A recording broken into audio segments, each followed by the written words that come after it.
Welcome to another episode of One of Us Knows What They're Talking About, and the other one is you. I'm Lori Burch, your host. Join us as we discuss and unpack wills, trusts, estate planning, and probate law in a way that's actually informative, interesting, and, well, hopefully entertaining. Because if you don't have a will, the state of Texas has one for you. Let's dive in.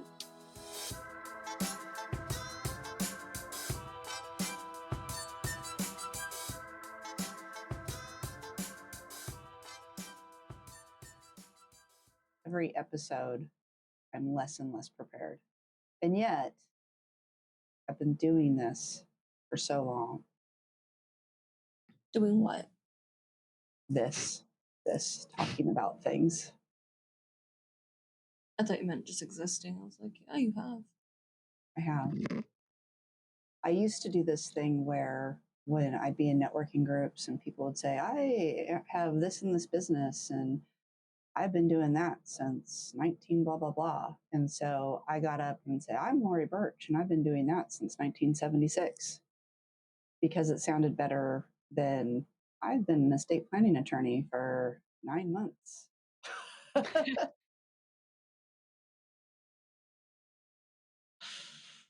But I'm past that. You know, I'll tell you, it was interesting starting my own practice at the age of 27 because an argument could be made that I had no idea what I was doing. And why would I think that I could just do this? And yet I did. And so one of my bigger concerns starting a legal practice at the age of 27 is that I thought a lot of people may not want to come to me because I was so young, so they would perceive that as being inexperienced. I was wrong because I would get people who would say, no, we wanted to come to you because you are younger. And so there's a good chance that you'll still be around when I die and you'll be there to be able to help my family. And I thought, aha, this is a marketing ploy. I feel like right now I'm at the nexus of the two camps of where I'm young enough to still use that of being around, but have enough experience to also be able to play the experience and knowledge card. Yeah. Yeah. Anyway, just a thought for the day. So the holidays are upon us, right? And not only when we're recording this, but even more so when this escapes. Did I mention that expression last time? Escapes? Did I not? So, No. okay, that's an Elvis reference because, you know, when he first started, he was very controversial. So, one time on Ed Sullivan, he was talking about how his newest song was about to be released. That's what they would say. But he would say that it would escape rather than be released. It's about to escape because there was so much blowback from his music. So, anyway, there you go. The more you know. Anyway, so yes, so when this escapes or is released or when it drops, homies, it'll be even closer to the holiday season, even though it seems like every year stores and corporations move the bar on when to start. So we're going to talk more about like holiday traditions, and we're going to talk about significantly things that are important when it comes to the world of estate planning and timing and urgency and traditions that surround those sorts of things, both good and bad. But let's do a segue here where how early do you think it's appropriate to start Christmas decorations, Christmas music, trees up, all of that? November 1st. But I also don't What? celebrate Thanksgiving, so. Sam, you're telling me that in New Zealand, you did not celebrate America's Thanksgiving. I know, crazy, right? So do you not celebrate it now? No. Because it's the best food. No. Okay. Yeah. All right. So that's even more interesting. So, Sam, since you decided to steal the spotlight, when Oh, do no. your people Wow. start celebrating Christmas, putting up decorations and all that jazz? Well, my parents don't usually do it until maybe like a month before Christmas, if that. But I personally, So in November. yeah. Okay. But I think it's also just more they don't want to go outside and have to put all the lights out because it's a lot of effort because they do it themselves. So Wow. There are yeah, companies that do it. I will tell you yeah. this year we got, are you familiar with Jellyfish Lighting? Not a sponsor. There's other companies. It's permanent lighting No. and you can do any colors, any color combination or anything like that. So right now we've got a Halloween theme going on. That's cute. Nice. Yeah. So we Like had a that. 4th of July thing going, all of that. So no more having to pay someone to put them up and take them down. Okay. So about a month before. Okay. Yeah. Sarah, what do you think? What have you experienced, and what do you think is right? Because those might not be the two. Those two may not be the same. I feel like I've seen people, at least corporations, start Christmas as early as like September.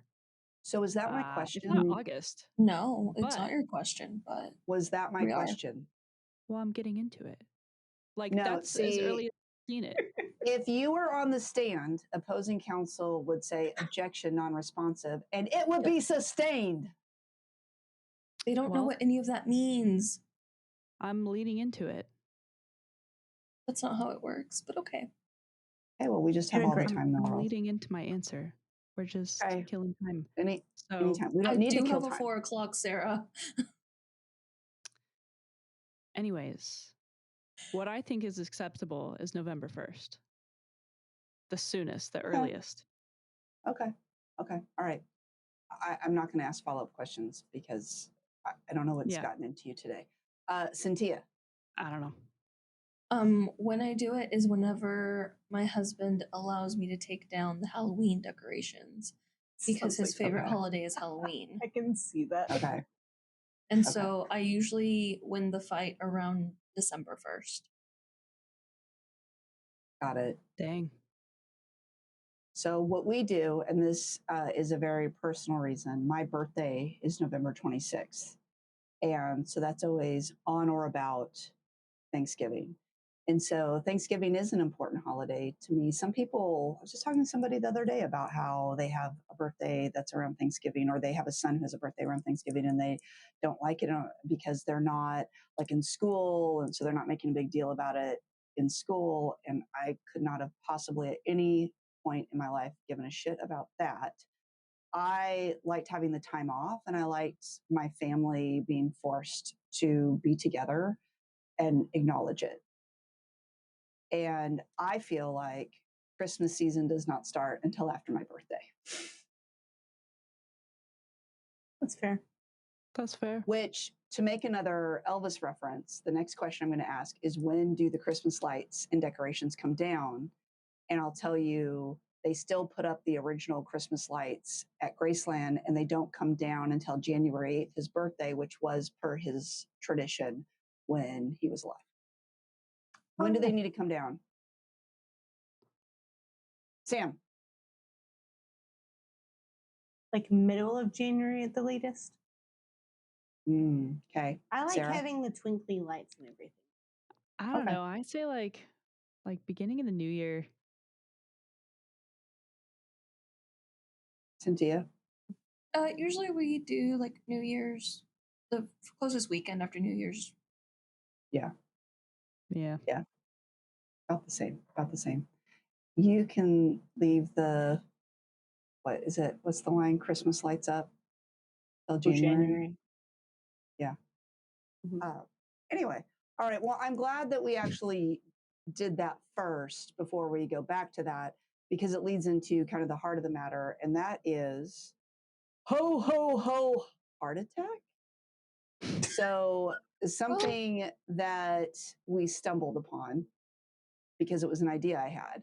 I think the biggest issue that we fight against when it comes to doing wills, trusts, powers of attorney, probate, estate planning is getting people to just get around to doing it. All the other things seem to be more excuses that people will put in the way of just getting around and having it done. And so our jobs to be able to make sure that we're helping people get this service that we and many other qualified firms provide is to help them understand urgency. So one day I'm driving my 5-year-old to school as I do every morning. Every morning that she has school, because that would be weird to take her to school on days Every that she morning. doesn't. Yeah. And I was thinking, I wonder if more people die during the holidays. So I go to the Google, and Sarah, what did I find? Tell us.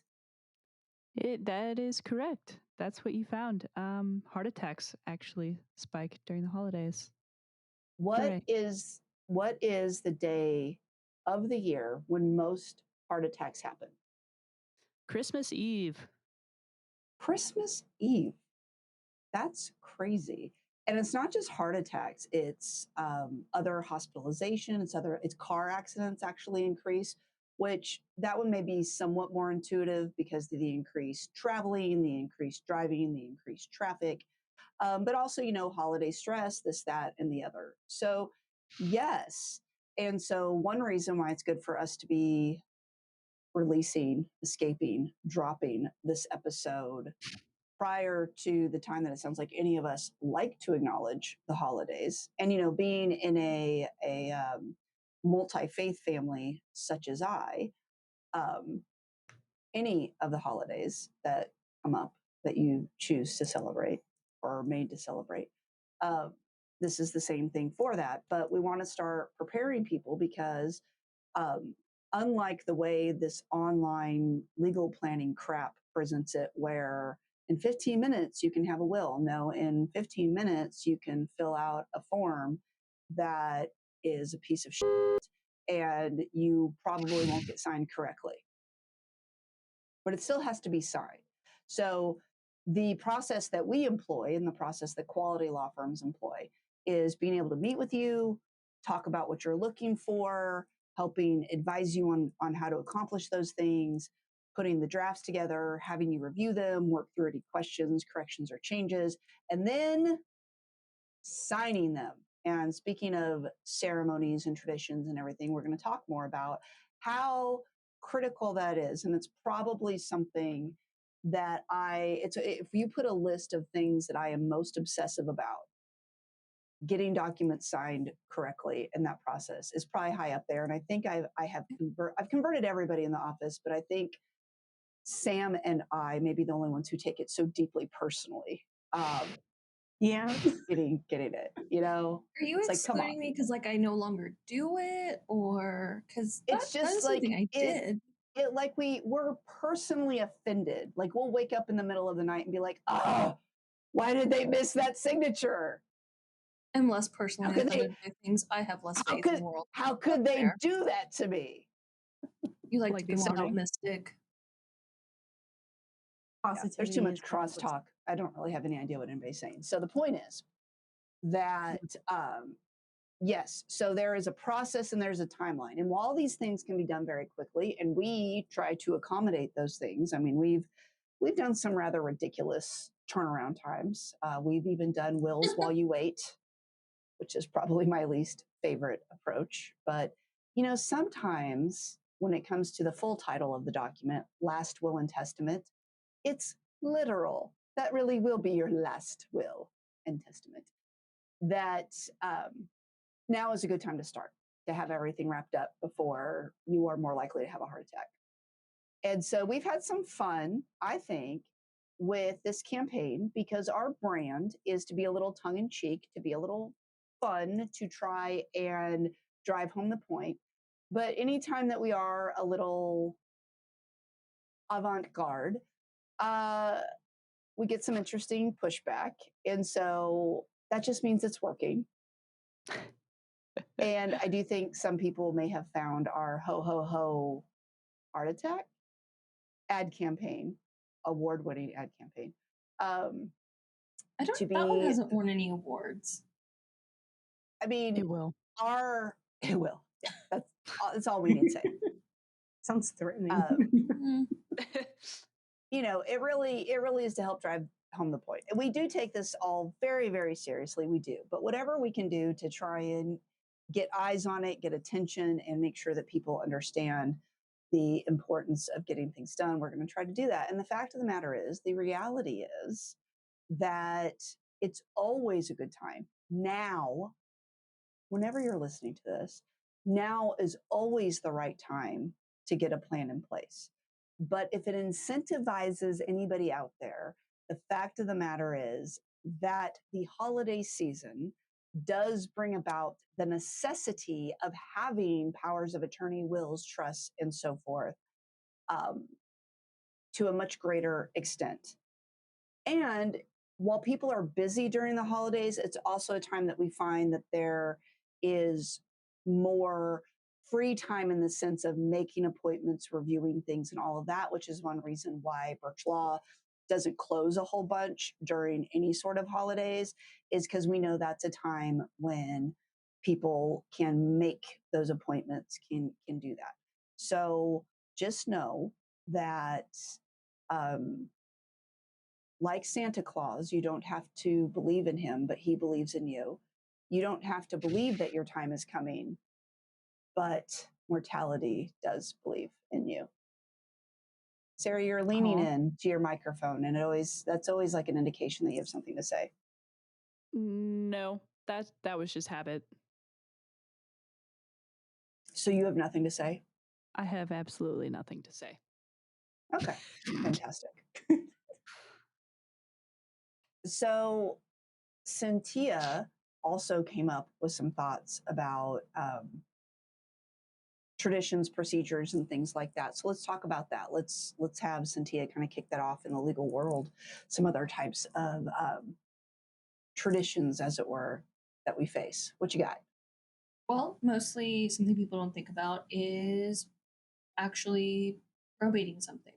So once somebody passes away, you have to go through some sort of process, and you do have to go to a hearing a few times, like depending on the type of planning that you did. Some do result in having to go to court.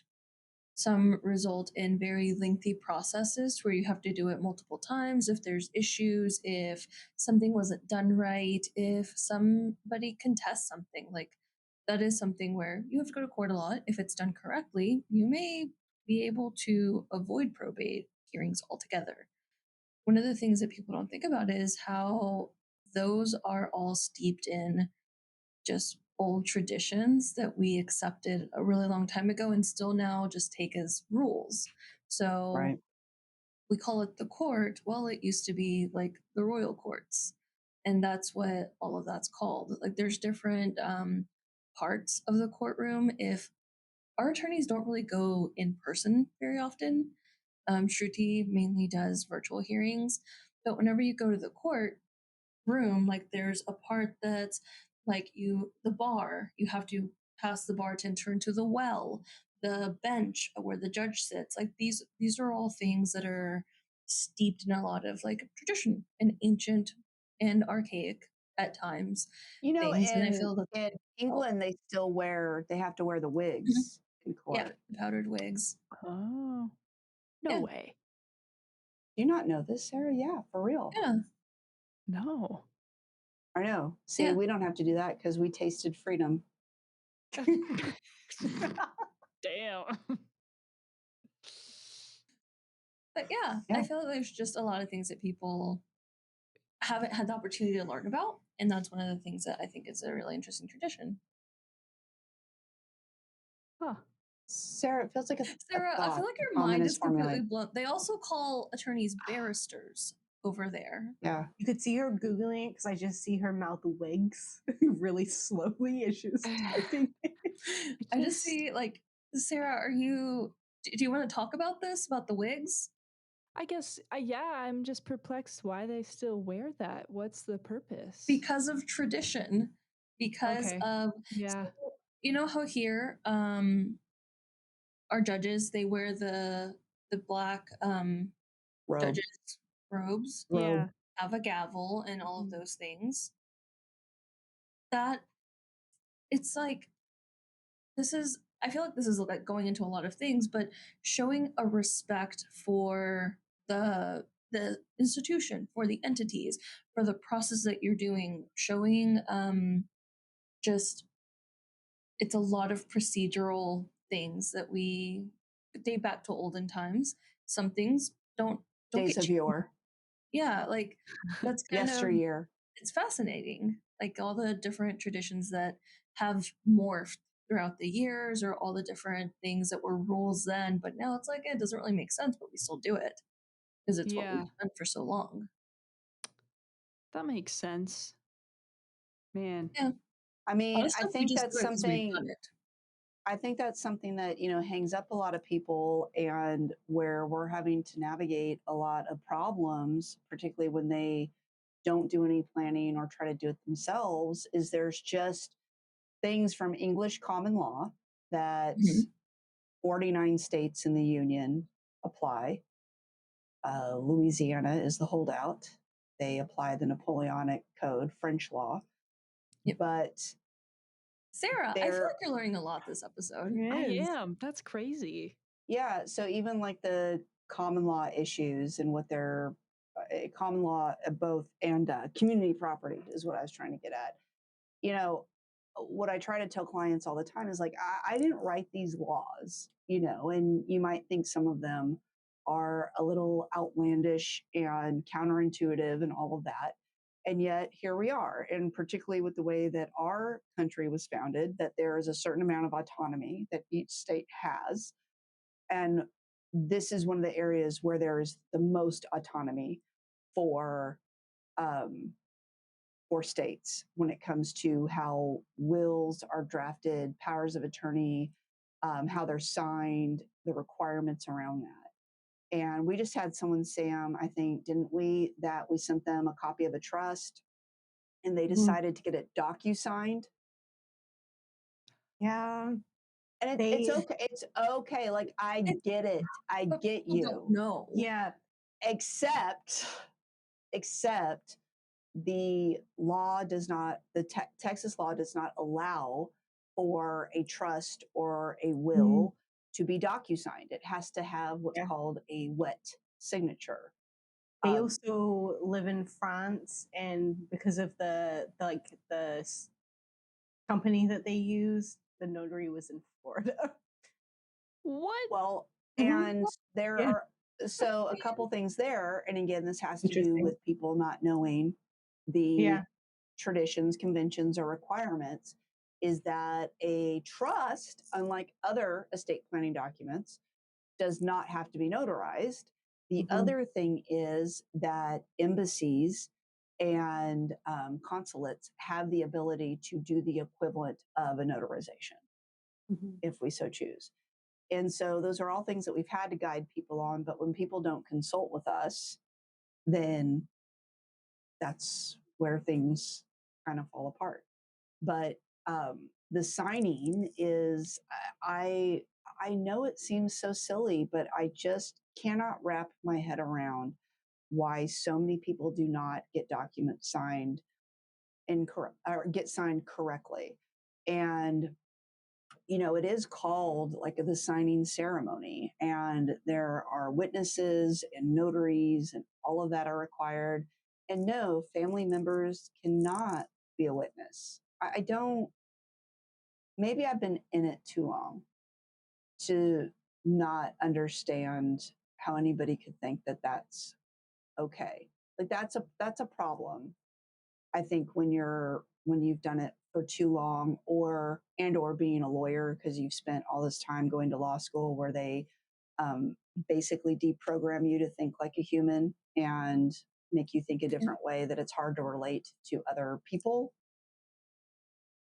But it does catch us off guard sometimes. Like, these are intelligent and or educated people, and I don't know how they can read the instructions for getting this witness and then getting witness signatures and then a witness, they don't get the witnesses and they just write an A. Like I still can't get over that one. But I think my favorite part of that will, where there were no witnesses, but just the client putting, or not the clients, they weren't our client, obviously, but where the testator, the person creating the will, put N/A. I think my favorite part is they initialed it. Yeah, Like, what did they think that meant? they did it, Lori. It was their choice and it's their document. So I think that's another piece. It's like there's things are in place for a reason. Things are in place to make sure that a lot of lines aren't blurred. Like you're sitting here thinking, oh yeah, well, these are the most trusted people, my family. They're going to witness this. Well, you want to know what else? They're also the most likely to gain benefit from it. And what if you're coerced? What if you're not in your best state of mind? These are things that just people don't think about. Yeah, one thing that I feel like in the span of the time that I've been doing this, that we've seen a huge uptick in the last couple years is family members and or friends trying to get this done on behalf of somebody. Yeah. And it doesn't work that way. Or the other thing we see is someone no longer has the capacity. They're on hospice, or they have dementia, or they have Alzheimer's. And they're like, yeah, I need to get a power of attorney for my dad. He has full blown severe dementia. And the power of attorney is something that he would have to sign knowingly and intentionally. And so, if we're talking about the urgency of getting paperwork in place now, is like, where were you 2 years ago when this diagnosis first came about?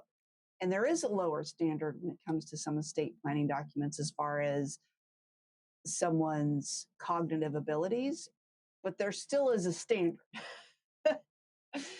So, and particularly if you've got a situation where you think that family members might have some objections or issues, and even when you don't think they will, sometimes they will, but particularly when you think that they will, then this just becomes a huge mess. Or for people who are estranged from their family and they're wanting to intentionally make sure that friends or other people are the ones who are going to be able to act for them. And so it's just sad situations to not have this in place and do it in a timely manner, right? Yeah. So what better time to start to get this done and have it wrapped up before the end of the year? You know, uh, throughout the many years now that I've been doing this, one of the questions I'll get asked is, should I wait until? And my answer is no. Like, I don't even need to hear your until. I have no idea what is going to happen to you today or tomorrow or the next day. I don't care if you get your will in place today and a month from now your job transfers you to another state. What if something happened to you between now and a month from now?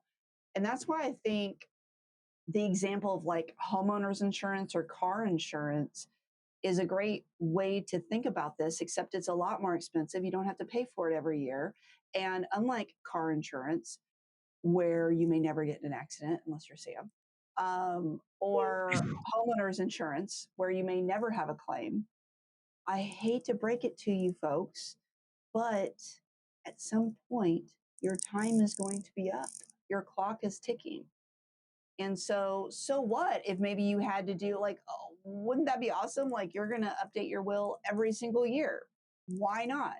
The fact of the matter is, though, that you don't have to, especially when you go to a quality law firm that's going to help you build in contingencies. I mean, the fact of the matter is 70+% of people never do it. And that's a disaster. And then I would say statistically that people who do get a plan done, that they maybe update it 2 to 3 times in their life. So we're talking about taking the time and bearing the expense. The idea is this is a valuable thing to do it right. And maybe you'll have to update it, but don't worry about all the contingencies and this and that and how things will be changed. Get a plan in place now. You can always update it later. Anything is better than the nothing you have now. Am I right? Yeah. Yeah. All right. So why not get this done before the end of the year? Because heart attacks, accidents, all of that increase. Sorry to tell you, but it is true. My hunch was true. Quality law firms like ours are standing by to help you. But I also thought that this was a fun opportunity for us to talk about other potential holiday traditions as we go in. And we started with that, then we did the bumming you out, and now we're back to talking about holiday traditions. And funny enough, nobody that experienced this conversation with Sam is in this podcast. We probably should have had Jordan chime in. But one of my favorite Burch Law / holiday tradition stories is I believe there was a conversation about whether you grew up where Santa gifts were unwrapped or wrapped. And I will tell you that my family tradition is that Santa gifts were unwrapped. So that on Christmas morning, when you woke up and you went to the tree, the unwrapped gifts were from Santa, the wrapped gifts were from family. And I really should let Sam probably tell us, but she would mess it up, even though she's the only one on this podcast that was there. So they're talking about this, and they asked Sam. Apparently, Sam said, "No, no, there would just be a banana at the end of our bed." And so, someone who used to work for the firm immediately started Googling if that was a New Zealand tradition or if this was a Sam tradition. So, Sam, I'm going to allow you the opportunity to chime in here now. Yeah, so it's a family tradition. It's not a New Zealand tradition. I didn't know until I had to ask my mother.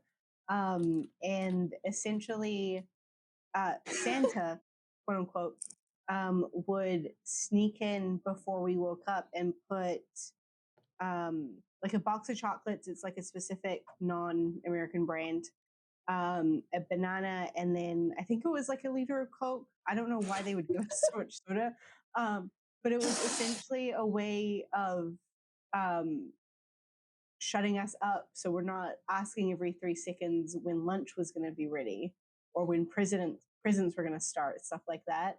I like to point out we would not consume everything at that point, but the fruit I think was just a balance. The chocolates and The fruit was the to balance sugar it out. out. Yeah. I get that. So one of my questions is that I think there's very few things that are as disgusting as warm soda. So Yeah. was it just like a really like a 2-liter thing of like soda? I think we would like put it in the fridge afterwards, or like if we had some. I don't think we'd have soda at 9 a.m. in the morning or earlier. So I don't know why they would do that. But I think we would just get like a glass with some ice and like cool it down that way. All right. Okay. Yeah. All right. Yeah. So Sam, I have a question. Yeah. You may or may not have children. I don't even care what your opinion is at this age because I can tell you right now you don't know. I'm just Okay. going to tell you that. What I'm asking is if you were to have children, Mm-hmm. is this a tradition that you would carry on with them where they would have a banana at the foot of their bed? Yeah. I think it's just like looking back now, it's just such a funny thing to do. So I think I would. Do like juice or something. Yeah. I would. I don't think I'd do soda, or if I did, it would be like a bottle, like a small one. I wouldn't do like a 2-liter bottle Because that's ridiculous. I love how I think you said liter and then it got changed to 2-liter and that's how it kept going. Yeah, it's like every one or time two. the story Yeah, I is don't remember told. whatever I don't even remember now. Like, what is that a 2-liter or a 1-liter? You can get liters. Yeah. In like US, mostly it's like 2 liters, but in other Yeah. countries they sell them in liters. Yeah, instead. it's not the skinny one; it's the bigger one. So I Okay. think it was 2 liters. Yeah. Yeah. I could also be remembering this all wrong. Call your mom. We'll call her later. She's in another country at this point, so We'll call her when she comes back. yeah, in a week. Oh, and she's there, so you know. back. Yeah, just send her a text message. I would hope we just renewed our green cards. Really, I would hope they would. I don't know. These are These are Too many tenuous things went times. wrong like the 3 days after they left. I need them to come back because apparently they have all my good luck. So Okay, very good. All right. So I appreciate you indulging that. Cynthia, I don't know if you have any other like holiday traditions or anything that you want to share before we completely devolve into the Sam and Sarah show. Um, Kinda. Just some of the stuff that I remember before moving to the US.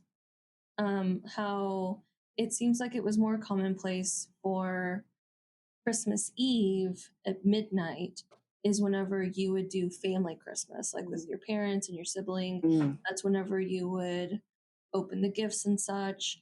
And then Christmas Day, if like there was anything that Santa brought, that's when you would open it in the morning.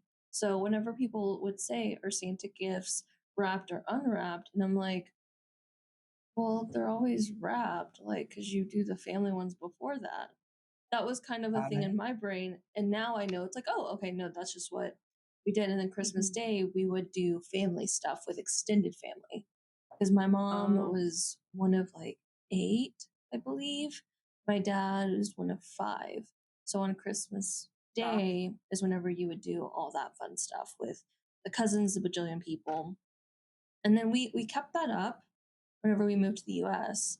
And then that's when I started learning about other people's traditions. It's like, no, you open all the gifts the morning of Christmas.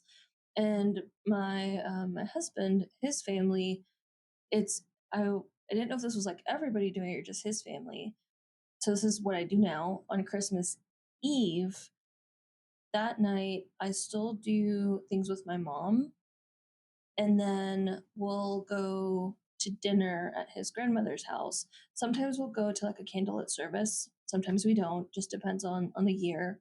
More and more recently, we haven't, just because it's a lot of people to coordinate. And then we'll do a gift from Granny at her house, and then everybody gets pajamas. So everybody gets pajamas the nice night before, and that's what like we stay up and we watch A Muppet's Christmas Carol every year. And yes, we are all, the youngest is what, 25 and the oldest is 37. But every year we will watch Muppet's Christmas Carol. And then Christmas morning is, get up, open the gifts. There's kids now, little ones. There's a 5 and 7-year-old, and they will wake us up as early as they can convince Lolly, which is grandma, to let them. So what they'll do is she'll bring them upstairs and she'll let them bang on your door and just let themselves in. Oh. In the morning, and they'll be like, it's Christmas time, it's time to open the presents. So you have to very quickly wake up and like go downstairs. Typically Luke or his sister Natalie will make orange cinnamon rolls from like the packaging, and then all the adults are just coffee, give us coffee, and then we'll open presents for a few hours. So Cynthia, I need to know like how you and I have such similar lives, but such different backgrounds.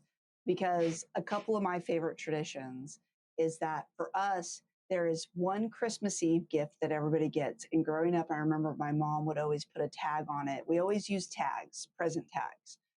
So to Lori from Eve is how she would do it.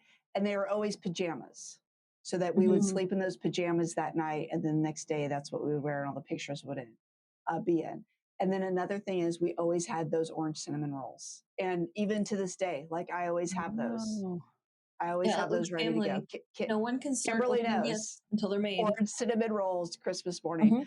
Another tradition we have, and this might be a total Gen X thing, but we always have Santa Mouse gifts. So there's this book about Santa Mouse, and I won't tell the story, but it's really adorable. But basically, there's a Santa Mouse, and he leaves a gift in your tree with a yellow ribbon. And it's always like I've had to tell Kimberly because my Jewish wife likes to like make sure that she does all these Christmas traditions. And before we had the little kids, she like insisted on having a tree. I'm like, we could just not do a tree this year. But now we can't get away with any of that because we have little ones. But I had to tell her like, no. Santa Mouse gifts are like little gifts. Like me growing up, it was like a $10 gift card to Best Buy. Mm. So they're not like big gifts, they're like little gifts, but you have to look in the tree and find something that has a yellow ribbon in it, and it'll say from Santa Mouse. Cute.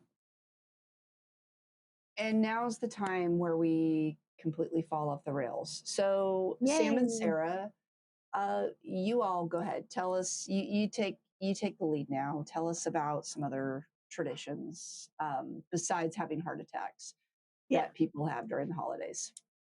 Yeah.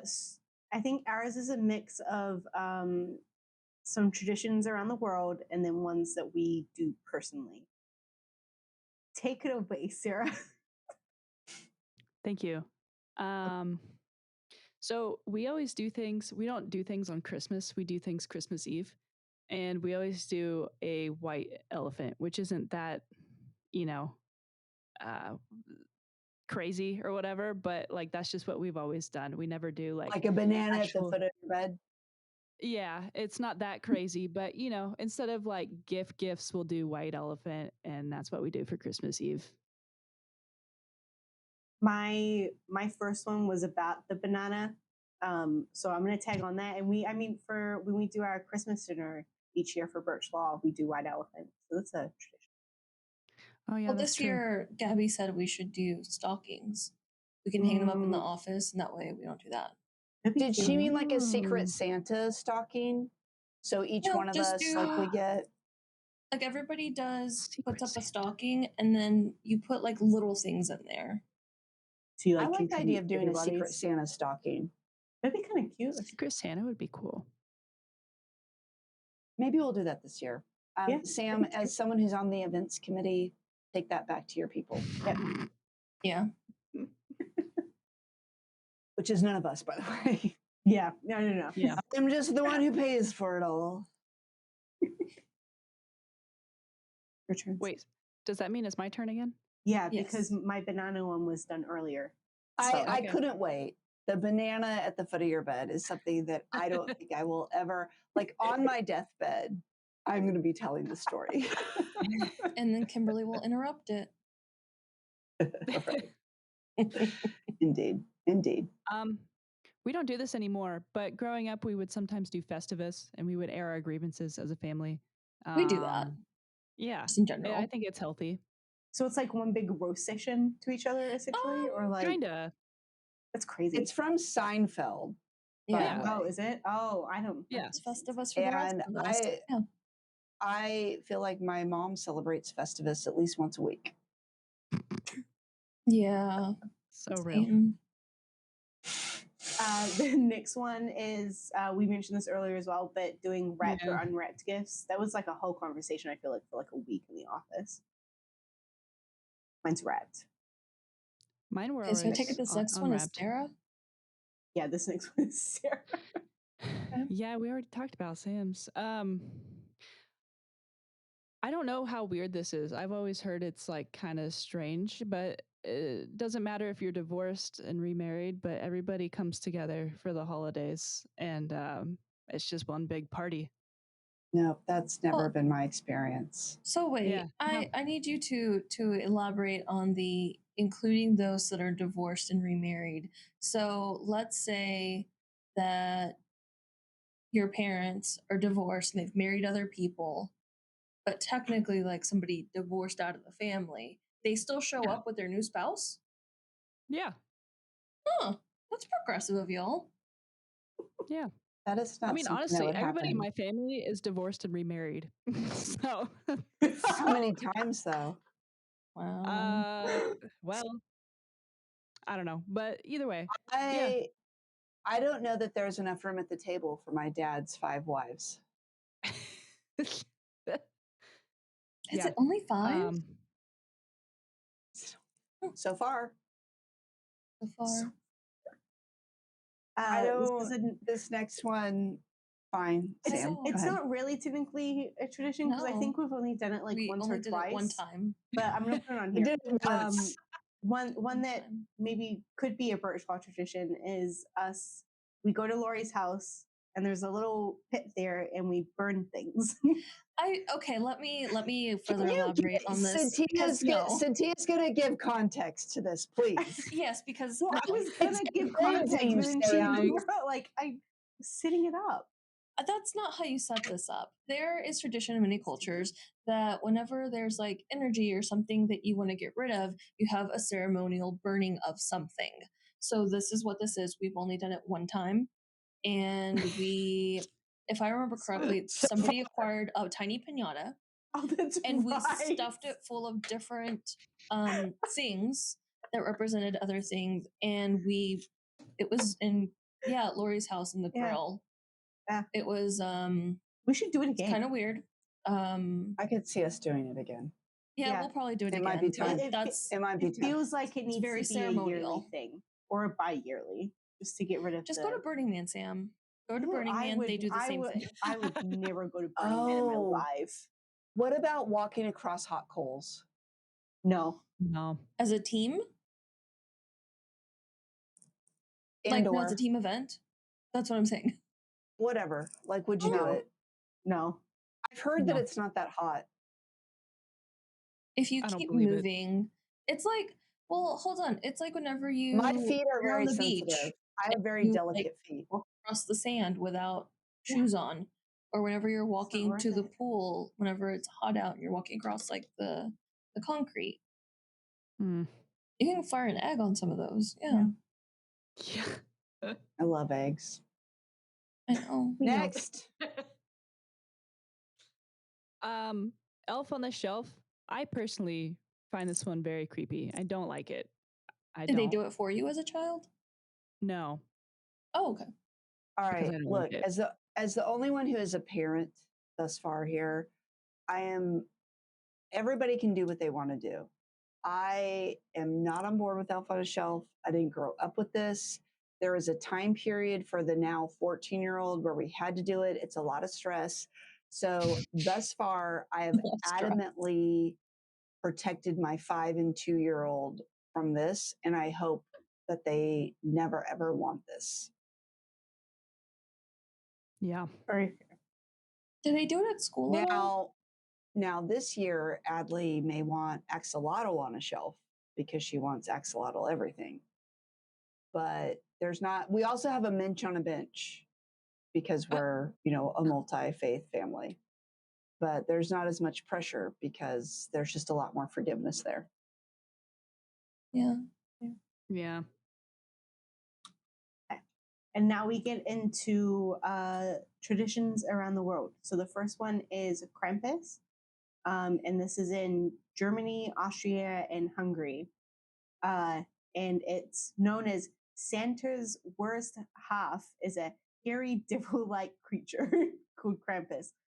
Legend has it that while Santa brings toys to the nice children, Krampus's job is to punish kids on the naughty list. Mostly he just frightens the kids with his beastly looks, but it's said that he throws particularly bad children into a sack or chains them up into his basket and carts them off to hell. People in Austria and neighboring countries often dress up as Krampus in early December and wander the streets to scare children.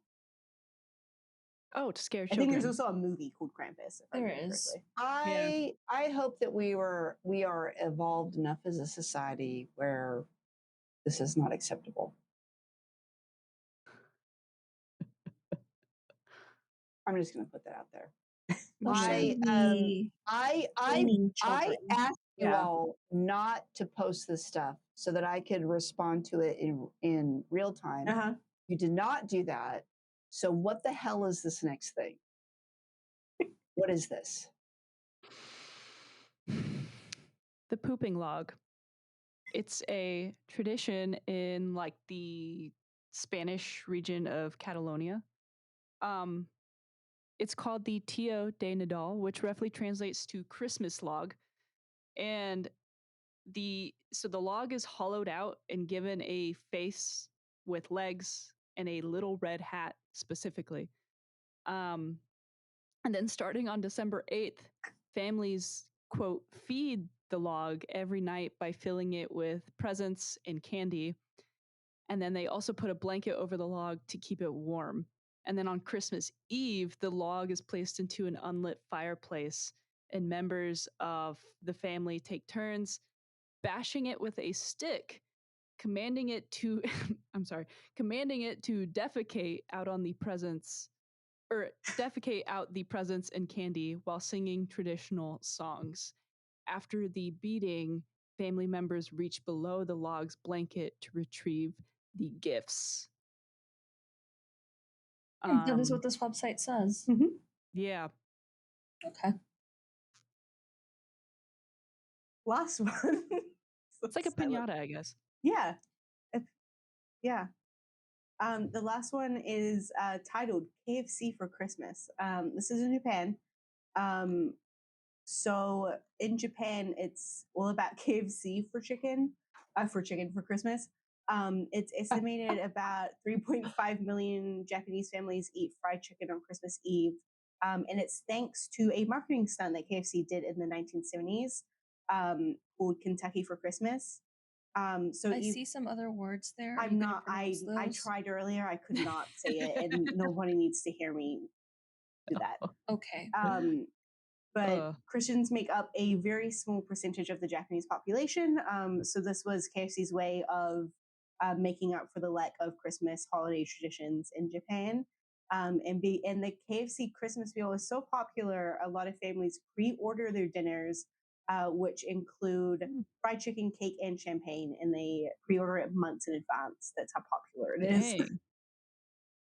What is a fried chicken cake? I think it's just a cake. Okay. Like fried chicken, comma, cake, comma. Oh. Yeah, there's, yeah.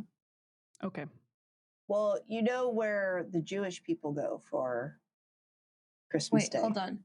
One thing though, it says fried chicken, comma, cake, and champagne. There is no comma between the cake and the champagne, so no Oxford comma used on this website. Ooh, this is what y'all found. Yeah, I would eat It a is champagne babble.com. cake. Yeah, I would eat a champagne cake. I would too. Like 100%. Do you know where a common place for Jewish people to eat on Christmas Day is? Yes. No? Chinese food. I was gonna say Vietnamese. Like, I only said that because for Thanksgiving, that's usually the only place open, and that's where me and my family go. Yeah, so. You and your family go to a Vietnamese restaurant for Thanksgiving Day? Yeah, usually. So that's a tradition. Huh. Well, it's not like every year. It's like if we don't have any food in the house, everything's closed. Are you going home for Thanksgiving? Maybe. I haven't decided.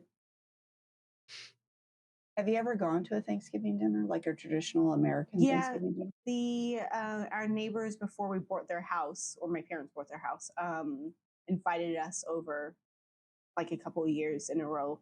And that's the first time I had fried turkey, I think. Oh, we make a good fried turkey. Yeah. Nice. And that's the only time I've ever liked turkey. It's really good.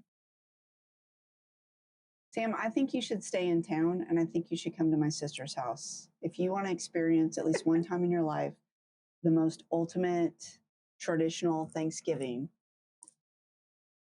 I'm down. I just have to see what my parents are doing. Okay, well, let me know, because my sister will invite anybody and everybody, but she's very intense about a head count. Okay. Yes, as you should be. If you're going to RSVP, you better be there. If you get invited and you're not planning on showing up, you better say it. I won't be there. Very true. Jamie's come sometimes. Oh, that's cute. Anyway, I think you should. Okay, very good. Thanks for listening. And just to cover all our bases about what you just heard, I'm sorry and you're welcome. Make sure you subscribe so you never miss an episode. And tell your friends about us. We do webinars and live events. The best way to stay up to date is to follow us on Instagram, Facebook, TikTok, and YouTube. Links are in the show notes. If there's a topic you'd like us to cover, maybe you have a question you'd like us to answer, or maybe you just want to say hi, hit the link in the show notes or go to burch-law.com/podcast and fill out the contact form.